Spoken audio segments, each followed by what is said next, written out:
I think it's a real mistake to confuse a story describing events from the past as a historical narrative about that past.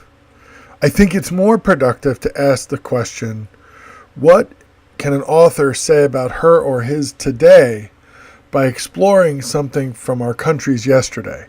In other words, how does depicting the past allow a writer to comment on their contemporary time or their today? So with Hawthorne, that means how can a story about the Revolutionary era, the 18th century, be used to comment on 1830s America, 19th century America. 1830s America, the top political issues of the time were Andrew Jackson, who had just pushed the Indian Removal Act through Congress and was about to be reelected. Slavery is the pressing issue. We had the Missouri Compromise in the 1820s, but things are unresolved, and the divide between North and South over slavery continues to grow. Temperance and the problems of sort of unruly alcoholism and unruly drunken men and their impact on American culture and society is another major force out there. And then finally, an interesting thing that we haven't mentioned before is this sort of emergence of these patriotic versions of American history that see America as the fulfillment of this democratic dream. And they're highly charged, idealistic versions of history. One of the most famous is going to come out a few years after these stories, written by George Bancroft.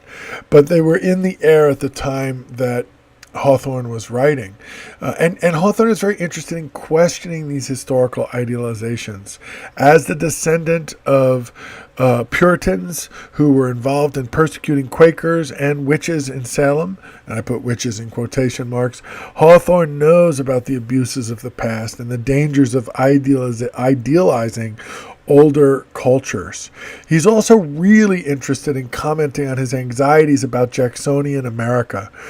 Jacksonian democracy was characterized by anxious Northeastern elites as an unruly democratic mob aristocracy.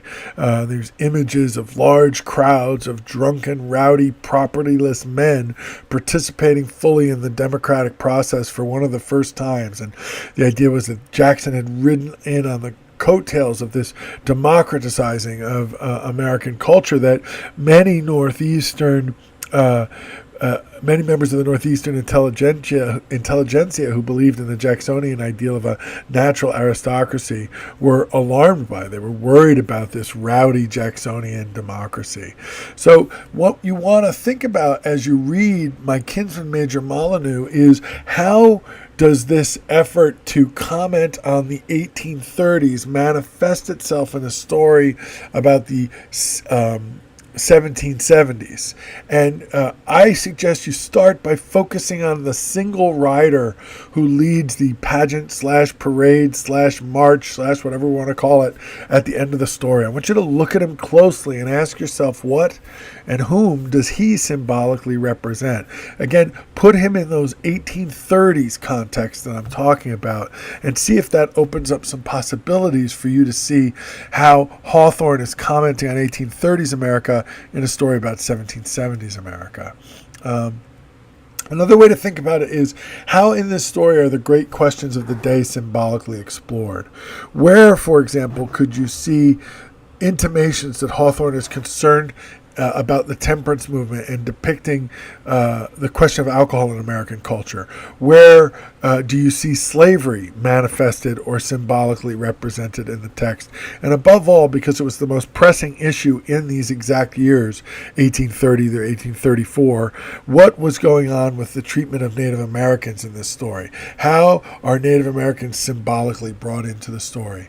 I think if you explore these cultural contexts of the 1830s and ask what the text say about them, you're going to find some exciting new ways to read this text. See you in Blackboard.